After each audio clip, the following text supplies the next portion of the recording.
welcome back to Daily Flash. It is October, which means pumpkin spice is everywhere. And do you like pumpkin spice? It's a cultural phenomenon that's really taken over America. There are so many pumpkin spice flavored products on the market, from baked goods to snacks, main courses, drinks, desserts, even candles, lotion, shampoo, coffees, and of course, everything. So guess what we're going to have to make today? Pumpkin spice? Yes, smoothies. What? Yeah. Yes. It's pretty easy to put this together as well. I mean, everything's pumpkin spice, right? That's right. We need to put all these ingredients here into a blender. I will tell you what you're going to need. First, you're going to start with a frozen banana, half cup vanilla Greek yogurt, a quarter teaspoon cinnamon, a quarter teaspoon pumpkin pie spice, and 2 tablespoons pure maple syrup, 2/3 cup of pumpkin puree, and 1 cup of ice cubes. All right, so what we're going to do is we're going to make this because, first off, you know, you can go to the places and spend all kinds of money on it. Why not just make it in your house? And as we put it together, just keep in mind it's the fall season. You normally think something warm, so why not go with something different? Start off with half a cup of ice. We'll put inside to get a good blender. It's your hand. You wash your hands. I trust you and believe you.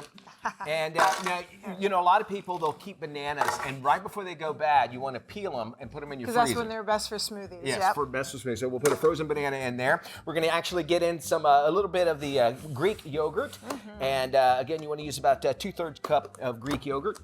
Let's put in here a little bit of fact about pumpkin spice. It was actually discovered in ancient Greece back in 1000 BC, believe it or not. And it was actually used for soups and drinks, much like what we use it for today. It was first brought here to the Americans by the European colonists, and they introduced it to the Native Americans, and then the Native Americans apparently gave it to Starbucks. And then that's and the rest is history. The rest is history. All right, we got to get that flavoring, and pumpkin pie spice is definitely what you put in. Just eyeball it. You want about a quarter teaspoon to half a teaspoon. This is going to be extra pumpkin spicy. Yeah, all right, good. We want that pumpkin spice. Then we get a little bit of cinnamon that we're going to throw in there.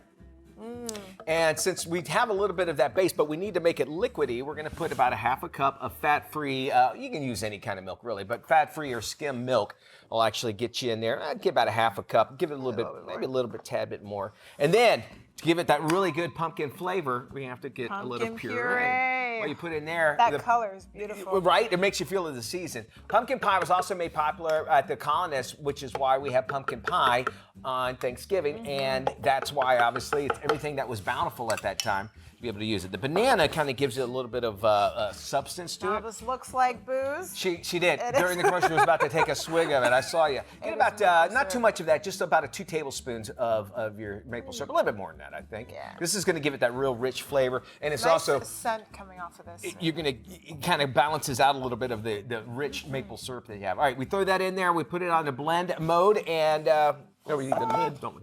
Put it on the top there. You don't want to make too much of a mess here. It's amazing how many things, though, go for pumpkin pie, you know? I mean, pumpkin spice. You'll know when it's done because you're not going to hear all that grinding of the ice. As it's a little bit more maybe on that. Magic of, if you want to make it a little bit thinner, you could throw in another banana in there as well. I'm thinking. We'll try it. What do you say? I think I'm ready for it. That's a nice consistency.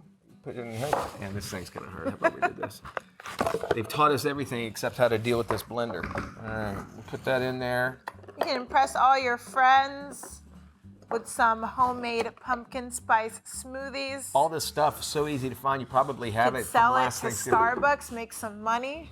Cheers. Cheers. I'm sorry. It's good. I would have put a little bit more syrup in there because you can taste the yogurt in there, but I think so. I taste the banana a lot, even though it's just one. It's just the banana goes a long way. I think what you have to do is you have to kind of whatever goes with your flavor. So if you like a little bit more syrup, you make more bananas, put it in. And you know what would be really nice for garnishing is if you put a cinnamon stick in there, or even sprinkle a little cinnamon right off the top. That's a nice idea for presentation. There you go. Very good. Very nice. So there you go, your pumpkin spice smoothie. And as mentioned, it is October, and if you're like me, it means it's time to load up on your favorite horror movies out there. But you're also like me, and you have little kids around you all the time.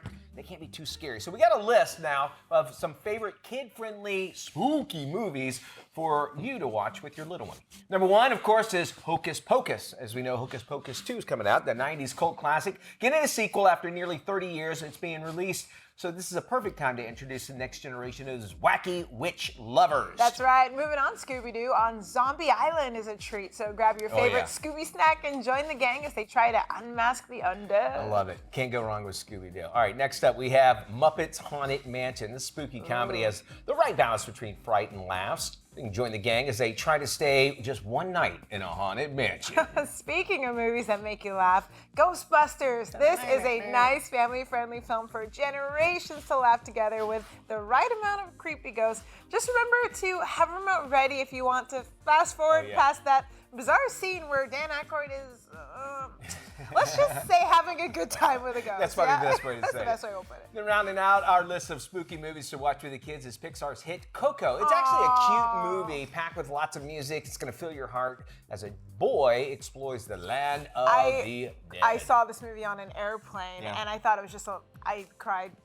It is. It's got a good message to it. I'm not going to spoil anything, but that's a good movie. There you go. Happy fall. We'll have more after this.